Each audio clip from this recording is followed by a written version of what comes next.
Hello my YouTube family, তোমাদের সকলকে জানাই স্বাগত আমার চ্যানেলে। আবারও আজকে হাজির হয়েছি নতুন একটা ভিডিওর সাথে। আজকে আমাদের রেসিপি হচ্ছে ফুলকপি দিয়ে আলু দিয়ে ডিমের ঝোল, যেটা প্রত্যেকেই জানো। তবে আজকে আমাদের রেসিপিটা হচ্ছে নতুন রাঁধুনি বন্ধুদের জন্য, যারা নতুন নতুন রান্না শিখছো। তো চলো ঝটপট করে দেখে নেওয়া যাক এই রেসিপিটা আমরা কিভাবে বানাই, খুব সহজভাবে। চলো দেরি না করে তাহলে রেসিপিটা আমরা দেখে নিই। প্রথমে একটা মিক্সিং জার নিয়ে নিয়েছি, তার মধ্যে 3টে মিডিয়াম সাইজের পেঁয়াজকে কুচি করে দিয়ে দিয়েছি, 1 ইঞ্চি আদাকে একটু কুচি করে দিয়ে দিলাম, আর 6 থেকে 7 কোয়া রসুন দিয়ে দিয়েছি, মিডিয়াম সাইজের টমেটোকে দিয়ে দিলাম। দেওয়ার পরে এর মধ্যে দিয়ে দেব সামান্য একটু জল, তারপরে এটাকে একটা ফাইন পেস্ট বানিয়ে নেব। ওদিকে আমি পেস্টটা বানিয়ে নিয়েছি, আর এদিকে কড়াইয়ের মধ্যে দিয়ে দিলাম বেশ কিছুটা পরিমাণে সর্ষের তেল। আমি রান্নাটা সর্ষের তেলেই করব, তোমরা চাইলে সাদা তেল ব্যবহার করতে পারো। তেলটা গরম হওয়া পর্যন্ত দেখো এখানে আমি ফুলকপিগুলোকে পিস করে নিয়েছি। আর ফুলকপির যে ডাঁটির দিকটা একটা কাট লাগিয়ে নেবে অবশ্যই, তাহলে কিন্তু কপিটা খুব সুন্দরভাবে সিদ্ধ হয়ে যাবে, আর মশলাও কিন্তু কপির মধ্যে ভালোভাবে ঢুকবে। সমস্ত ফুলকপিগুলোকে তেলের মধ্যে দিয়ে দিয়েছি। দেওয়ার পরে সামান্য একটু হলুদ দিয়ে দিচ্ছি, যাতে কপিটা একটু সুন্দর কালার হয় ভাজার সময়তেই। দেওয়ার পরে ভালোভাবে মিক্স করে নিলাম হলুদটাকে, আর এবার এটাকে ভালোভাবে একটু লাল লাল করে ভেজে নেব।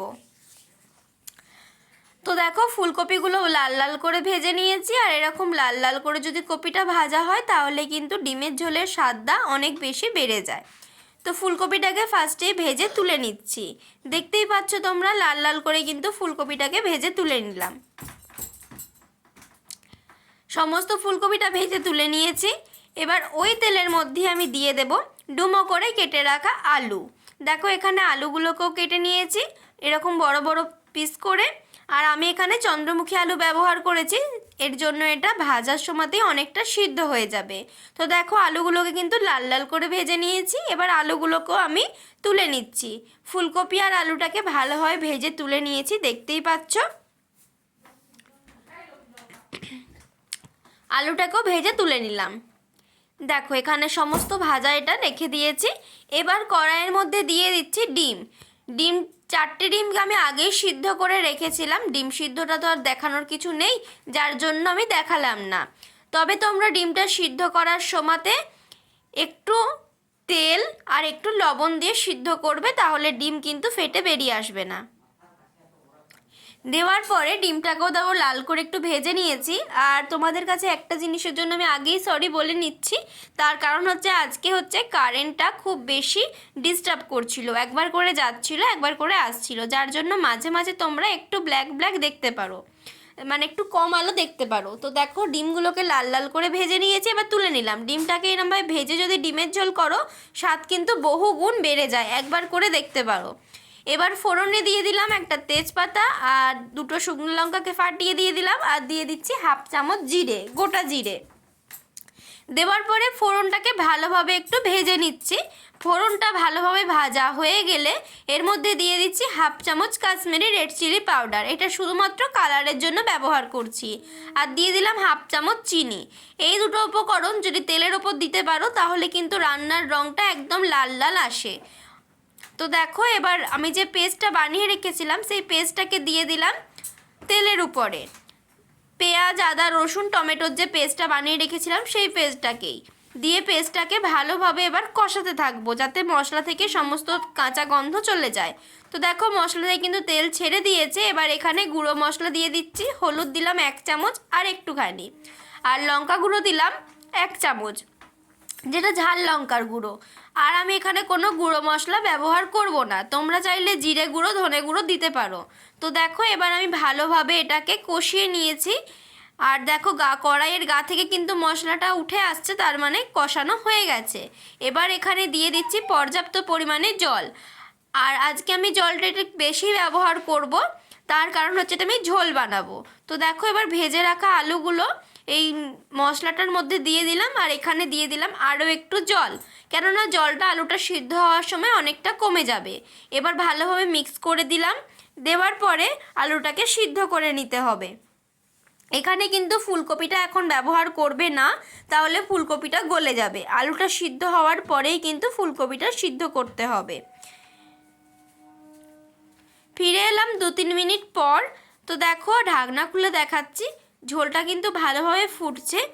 আর দেখো আলুর একটা আমি চেক করে দেখে নেব যে আলুটা সিদ্ধ হয়েছে কিনা। তো দেখো খুন্তির সাহায্যে কেটে দেখে নিচ্ছি, আলু কিন্তু একদম সুন্দরভাবে সিদ্ধ হয়ে গেছে। এবার আমি সিদ্ধ হওয়া আলুটার মধ্যে দিয়ে দিচ্ছি ভেজে রাখা ফুলকপিটা। ফুলকপি সেদ্ধ হতে কিন্তু একদমই বেশি সময় লাগে না, তাই এই সময়তে ফুলকপিটা দিলেই হবে। আর দিয়ে দিলাম ভেজে রাখা ডিমটা। দেওয়ার পরে ভালোভাবে একটু মিক্স করে নিচ্ছি। আর যেহেতু আমি ঝোল বানাবো প্রথমেই বলেছি, তো দেখো ঝোলটা কিন্তু এখানে কম হচ্ছে, যার জন্য এখানে আমি আরও 1 গ্লাস পরিমাণে কুসুম গরম জল দিয়ে দিলাম। দেওয়ার পর এটাকে ভালোভাবে মিক্স করে নিতে হবে। আর কাশ্মীরি রেড চিলি পাউডার যেহেতু আমি তেলের ওপরেই দিয়েছিলাম, তো দেখো রঙটা কিন্তু খুব সুন্দর এসছে। আর দিয়ে দিলাম স্বাদ মতো লবণ। লবণটা দেওয়ার পর দিয়ে দেবো কুচিয়ে রাখা ফ্রেশ ধনেপাতা।